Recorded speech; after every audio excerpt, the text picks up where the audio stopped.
buonasera, buonasera a una piccola presentazione qui sera en français bien sûr par rapport à un événement très original et unique dans son genre dans cette période.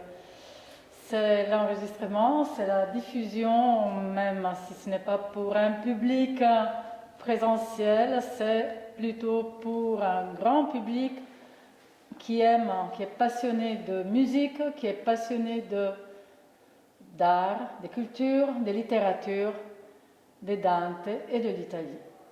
C'est le concert Dante et les musiciens. Moi, je ne peux pas le prononcer Dante. Je dois dire Dante, excusez-moi.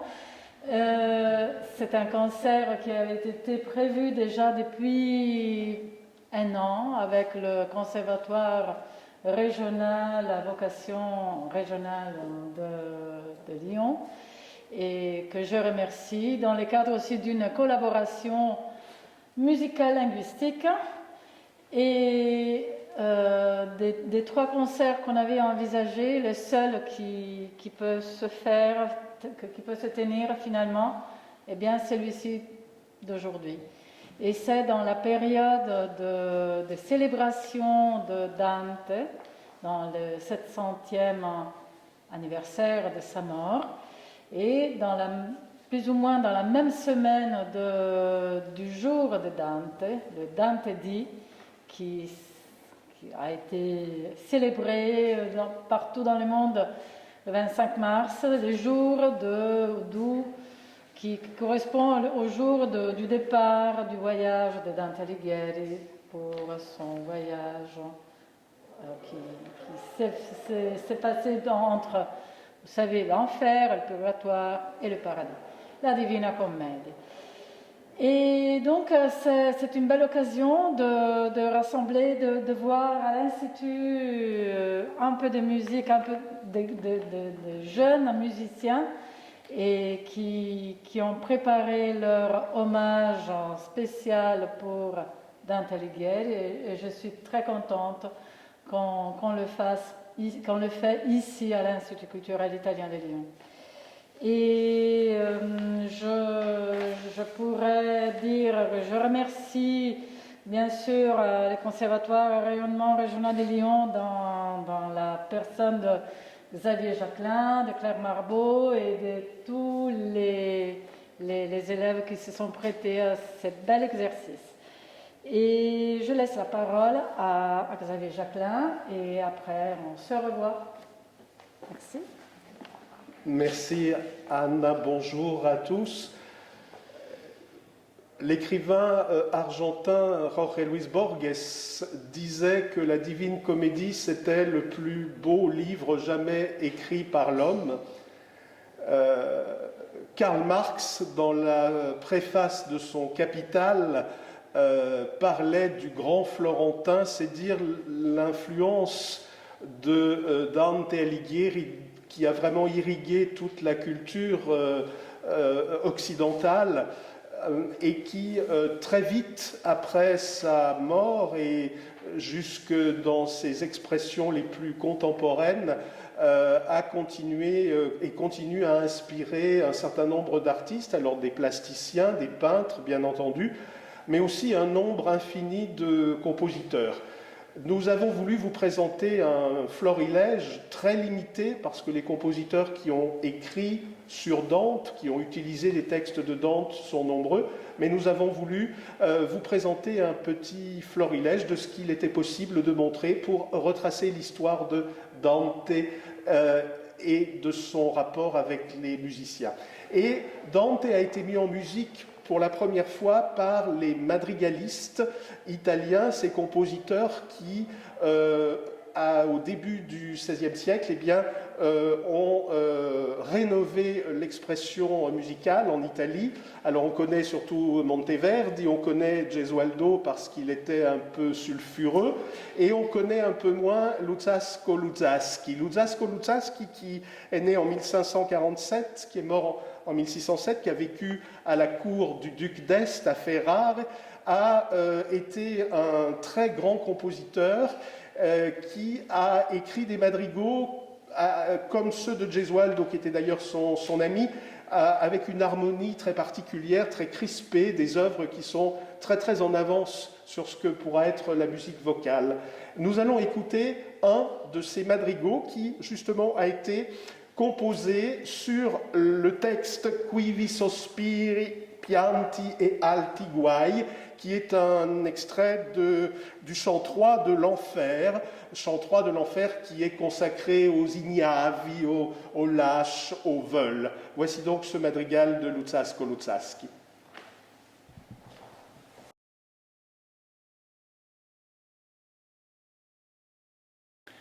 Quivi sospiri,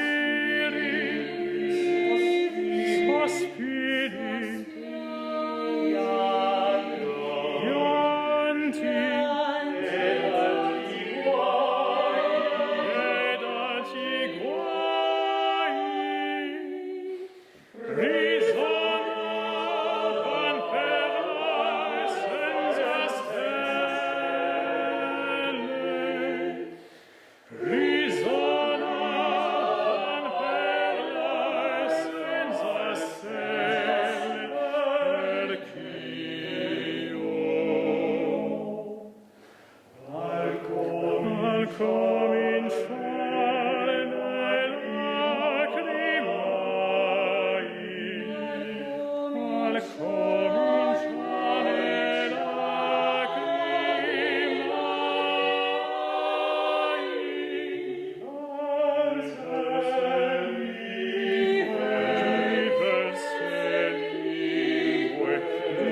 diverse lingue,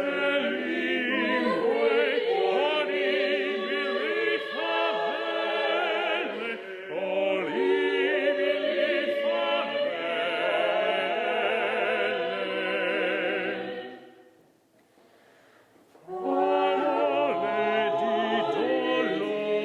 favelle, parole di dolore, parole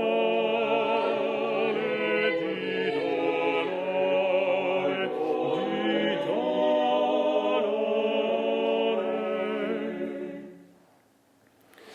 Accenti d'ira, accenti d'ira, voce alte e fioche,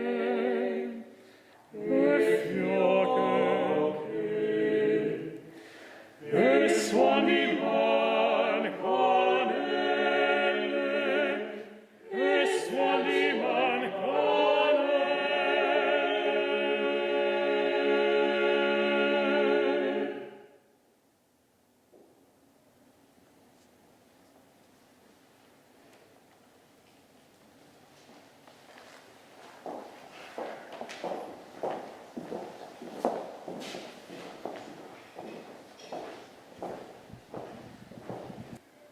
Les relations entre Dante Alighieri et Giuseppe Verdi, figure tutélaire plutôt, de la musique italienne, sont relativement minces. Elles remontent toutefois au premier opéra composé par Giuseppe Verdi, Oberto Conte di San Bonifacio, où l'un des personnages féminins, Cunizza, est issu de la Divine Comédie. Mais c'est surtout dans une très belle œuvre composée par Verdi entre 1888 et 1890, les 4 pièces sacrées que l'on trouve entre un Te Deum, un Stabat Mater et un Ave Maria, une pièce écrite pour chœur féminin a cappella, les Laudi alla Vergine Maria, qui sont la seule œuvre donc, que Giuseppe Verdi a composée sur un texte de Dante, et en l'occurrence un texte qui provient du Paradis, des 7 premiers tercets du dernier chant du Paradis. Laude alla Vergine Maria de Giuseppe Verdi.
Et la Divine Comédie, c'est d'abord, pour un certain nombre de compositeurs et d'artistes, une galerie de personnages extraordinaires, très pittoresques, que rencontre Dante au cours de ses pérégrinations en enfer.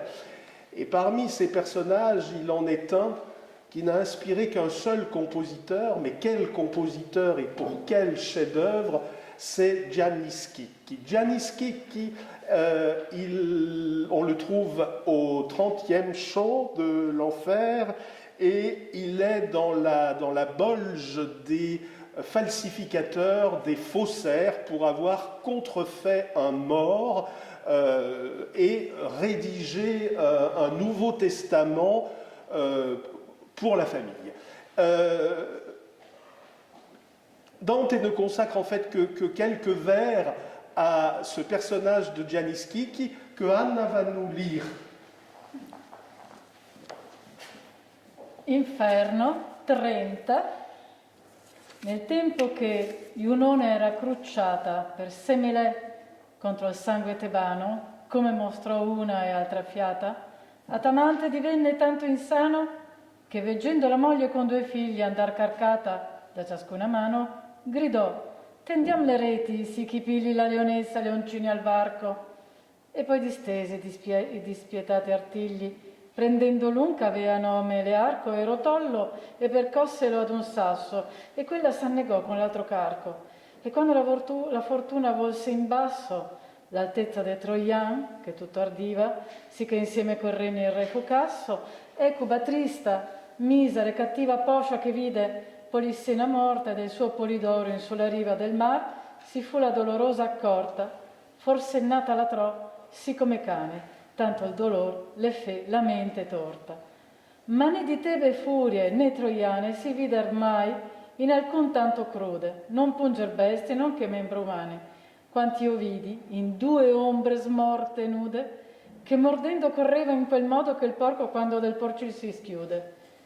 L'una giunse a capocchio e sul nodo del collo l'assannò, sicché tirando grattarli fece il ventre al fondo sodo, e la retin che rimase tremando mi disse: «Quel folletto è Gianni Schicchi e va rabbioso altrui così conciando». «Oh», diss'io lui, «se l'altro non ti ficchi li denti addosso, non ti sia fatica a dir chi è, pria che di qui si spicchi». Ed egli a me, quella è l'anima antica di mirra scellerata, che divenne al padre fuor del diritto amor amica. Questa, a peccar con esso così venne, falsificando sé in altrui forma, come l'altro, che là sen va, sostenne, per guadagnar la donna della torma, falsificare in sé buoso donati, testando e dando al testamento norma. E poi che i 2 rabbiosi fur passati, sovra cui avei l'occhio tenuto, rivolsilo a guardar gli altri malnati. Et de cette trame, le librettiste Gioacchino Forzano et Giacomo Puccini ont tiré un opéra absolument d'une drôlerie irrésistible, qui est en même temps un hommage tout à fait vibrant et respectueux à Dante. Et nous voilà donc plongés dans cette maison des Donati, une riche famille florentine, contemporaine de Dante. Et Gianni Schicchi, eh bien, effectivement, va intervenir au profit de la famille, du moins c'est ce qu'elle croit, pour améliorer et changer le testament du vieux Buoso Donati qui vient de mourir. En fait, évidemment, Gianni Schicchi se sert lui-même, ou plutôt, non pas lui-même, mais sa fille, Lauretta, sa fille chérie, et Rinuccio, son amoureux. Nous allons donc écouter le célébrissime air de Lauretta qui essaye de convaincre son père, Gianni Schicchi, qui a quand même quelques scrupules à se lancer dans une telle aventure. Elle y réussit et Gianni Schicchi accepte donc de se rendre complice de ce forfait, non sans avertir la famille qu'il faut être très prudent parce que, évidemment, c'est tout à fait répréhensible et qu'il risque d'avoir la main coupée et d'être envoyé en exil. Voici donc l'air de Lauretta et l'ensemble Addio Firenze.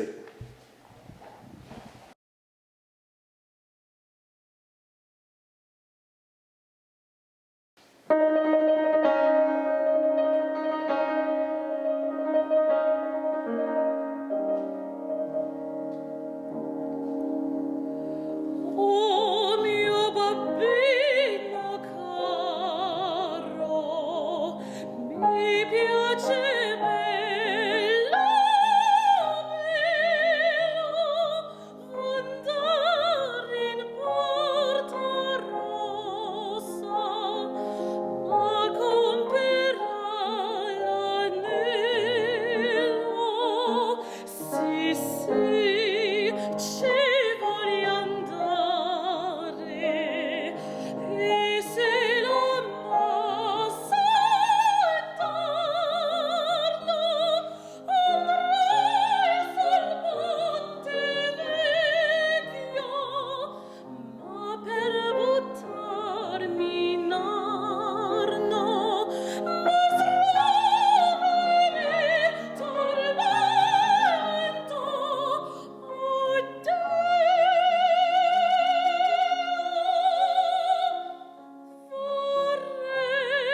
vedete Firenze.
Au chant 5 de l'Enfer, Dante rencontre toutes celles et ceux qui sont morts d'avoir trop aimé, et ça fait du monde.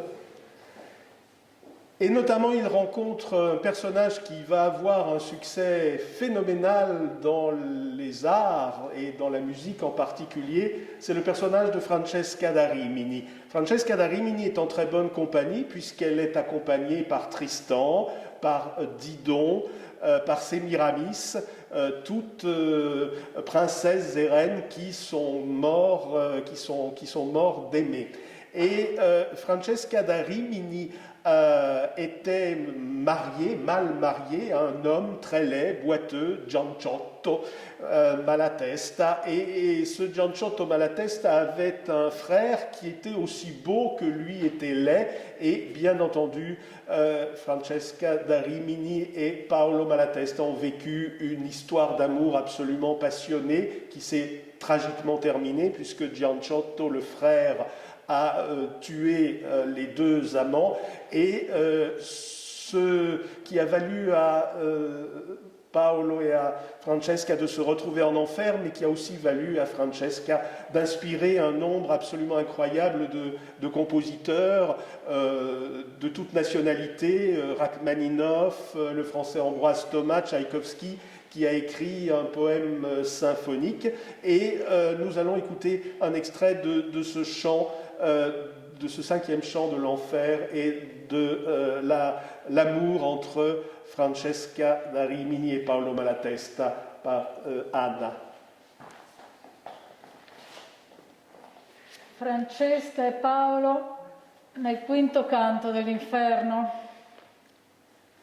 Quali colombe dal disio chiamate, con l'ali alzate e ferme al dolce nido vegnon per l'aere dal voler portare, cotali uscir della schiera ove dido, a noi venendo per l'aere maligno, sì forte fu l'affettuoso grido.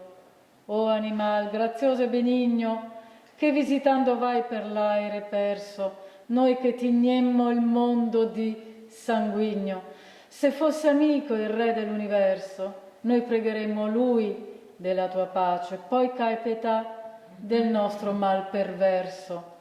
Di quel che udire e che parlar vi piace, noi udiremo e parleremo a voi, mentre che il vento, come fa, ci tace. Siede la terra, dove nata fui, sulla marina dove il po' discende, per aver pace coi seguaci suoi. Amor, calcò il gentil ratro s'apprende, prese costui della bella persona che mi fu tolta, e il modo ancor m'offende. Amor, canullo amato, amar perdona, mi prese del costui piacersi forte, che come vedi ancora non m'abbandona. Amor condusse noi ad una morte, Cain attende che a vita ci spense. Queste parole da lor ci fuor porte. Quand'io intesi quell'anime offense, china il viso e tanto il tenni basso, finché il poeta mi disse: che pense? Quando risposi cominciai, o lasso, quanti dolci pensier, quanto disio meno costoro al doloroso passo. Poi mi rivolsi a loro e parlai io e cominciai: Francesca, i tuoi martiri a lagrimar mi fanno tristo e pio. Ma dimmi, al tempo di dolci sospiri, a che e come concedette amore, che conoscesti i dubbiosi disiri, e quella me nessun maggior dolore che ricordarsi del tempo felice nella miseria, e ciò salto dottore. Ma sa conoscere la prima radice del nostro amor, tu ecco tanto affetto, dirò come colui che piange e dice: noi leggiavamo un giorno per diletto di lanciallotto, come amor lo strinse, soli eravamo e senza alcun sospetto. Per più fiate gli occhi ci sospinse quella lettura e scolorocci il viso, ma solo un punto fu quel che ci vinse, quando leggemmo il disiato riso esser lasciato da cotanto amante, questi che mai da me non fia diviso. La bocca mi basciò tutto tremante. Galeotto fu il libro e chi lo scrisse. Quel giorno più non vi leggemmo avante. Mentre che l'uno spirito questo disse, l'altro piangea, sicché di pietade io venni men così come io morisse, e caddi come corpo morto cade. Parmi toutes les Francesca da Rimini, nous avons choisi celle de Riccardo Zandonai. Riccardo Zandonai est un compositeur qui était originaire de Pesaro et qui est né en 1883, mort en 1944. C'est un compositeur qui était élève de Mascagni, qui appartient complètement à ce qu'on a appelé l'époque vériste en Italie. Et si nous l'avons choisi aussi, c'est parce que le livret de cette Francesca da Rimini de Zandonai est directement inspiré de la pièce que Gabriele D'Annunzio a consacrée, de la tragédie que Gabriele D'Annunzio a consacrée à Francesca da Rimini, qui a été tout simplement adaptée pour Zandonai. Et d'ailleurs, comme l'opéra a eu beaucoup de succès, il Vatte lui-même était assez jaloux du succès qu'avait eu l'opéra et par rapport à sa pièce. Voici donc l'air de Francesca da Rimini de Zandonai.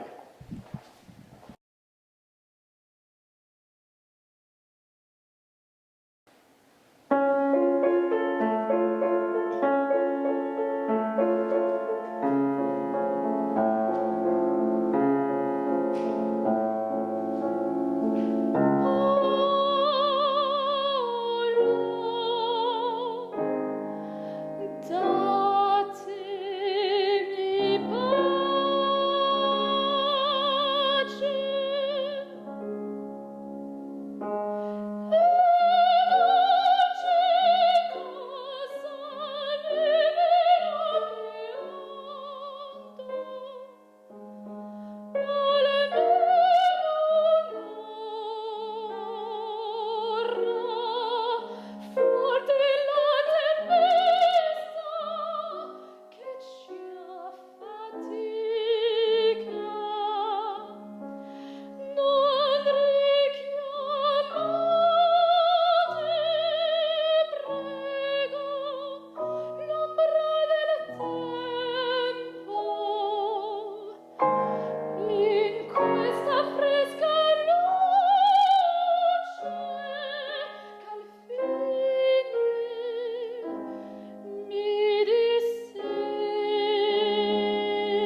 Benjamin Godard, compositeur né en 1849, mort prématurément en 1895, n'a pas été gâté par la postérité. Ce compositeur qui se situe entre Gounod et Massenet a souffert d'un péché absolument rédhibitoire à cette époque, il n'était pas wagnérien. Il en a pas moins écrit des pages absolument magnifiques et il a mis en musique et en opéra deux figures majeures de la littérature italienne, le Tasse d'abord avec un oratorio et en 1890, donc 5 ans avant sa mort, un opéra sur un livret d'Édouard Blot intitulé Dante. Et ce qui est intéressant, c'est qu'il ne s'agit pas d'une illustration de l'œuvre de Dante, mais bien un opéra sur la vie de Dante. Et on y voit les luttes, les querelles intestines entre les Guelfes et les Gibelins. On y voit Dante et l'amour éperdu qu'il porte à Béatrice. Et la Divine Comédie n'apparaît que fugitivement à l'occasion d'un songe que fait Dante, songe prémonitoire où il imagine qu'il va donc écrire une œuvre magistrale qui défiera les temps sur cet amour qu'il a pour Béatrice. Alors évidemment, tout ça est très romancé, mais il y a néanmoins de très très belles pages musicales, dont notamment cette romance de Béatrice que vous allez entendre.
Oh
Dante, comme Goethe, constitue des références absolues pour Franz Liszt. Franz Liszt avait une grande culture littéraire, culture qui était alimentée par toutes les rencontres qu'il faisait dans les salons parisiens. Et de cet amour pour Dante qu'il avait découvert en Italie avec Marie Dagout, eh bien, sont nées deux œuvres importantes dans l'œuvre de Liszt. La première a été écrite en 1837. C'est une fantasia quasi sonata, comme Liszt l'appelle lui-même, et cette œuvre sera ensuite intégrée dans le second tome des années de pèlerinage en 1856 sous le titre « Après une lecture du Dante ».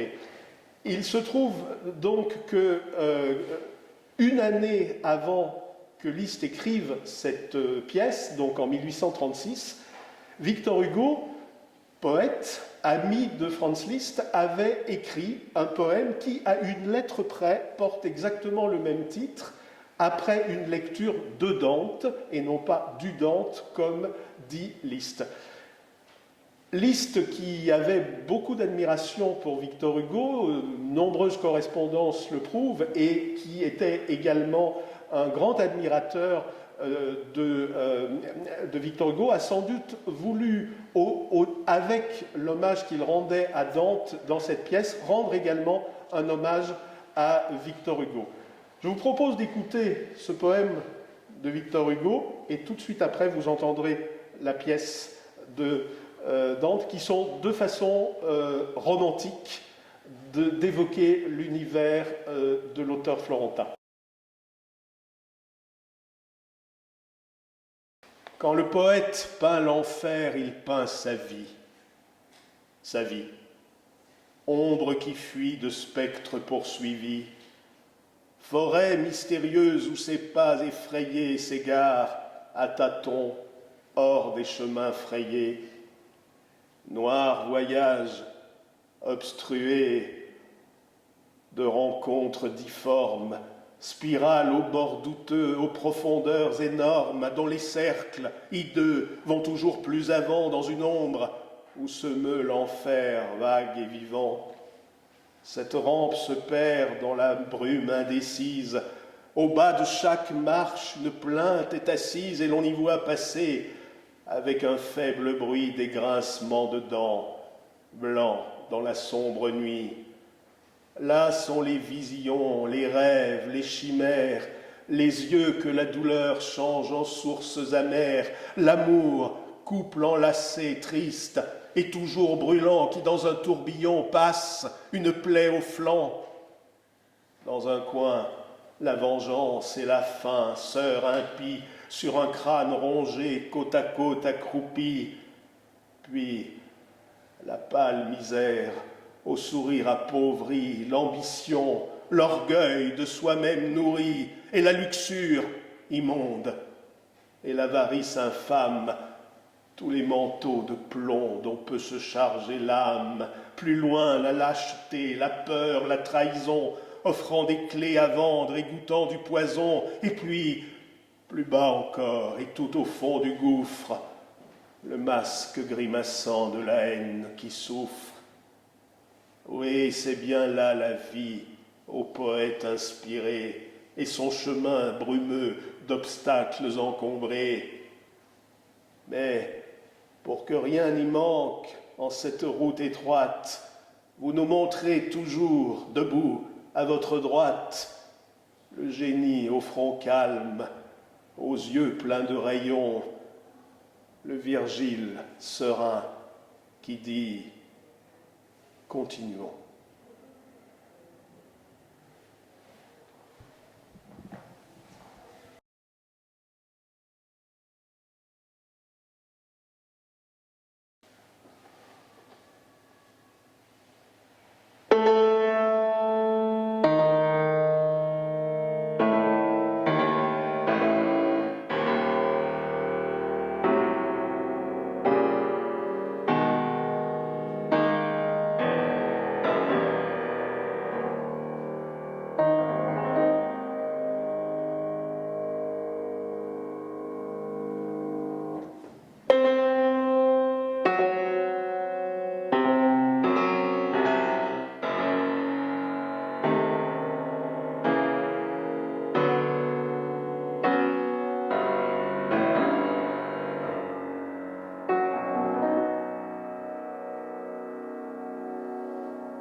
en 1855, Franz Liszt entreprend un vaste projet de composer une symphonie dédiée à la Divine Comédie, en hommage à Dante. Et il la conçoit donc en 3 mouvements, évidemment, comme les 3 parties de la Divine Comédie, l'enfer, le purgatoire et le paradis. Et il montre les premières esquisses de son travail à son ami Richard Wagner, et Wagner lui dit « Laisse tomber le paradis, aucun compositeur ne peut mettre ça en musique. » Et Liszt suit les conseils de Wagner et renonce donc au paradis. Ainsi disparaît le paradis de la Dante symphonie. L'œuvre est donc en 2 mouvements, mais se termine par un magnifique Magnificat que Liszt écrit pour pallier l'absence de ce mouvement consacré au paradis. Et ce sont quelques pages de musique absolument magnifique. Et c'est sur ce passage très, très éthéré, très poétique, que nous allons terminer cet hommage à Dante. Arrivederci le stelle.